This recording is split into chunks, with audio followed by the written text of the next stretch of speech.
vida. Quisiera ser tu café, tu despertar, y en la mañana llegará mi queja para decirte que ya no te amo, para decirte que ya te he olvidado,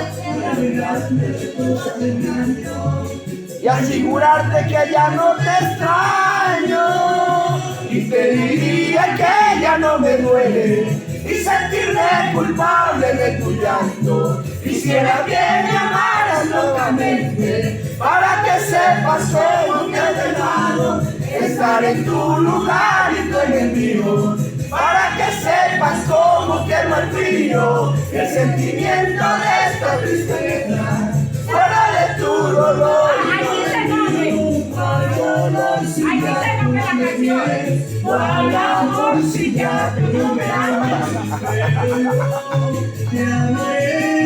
Y voy a extrañarte, y te diría que ya no me duele, y sentirme culpable de tu amor si ya no me amas locamente.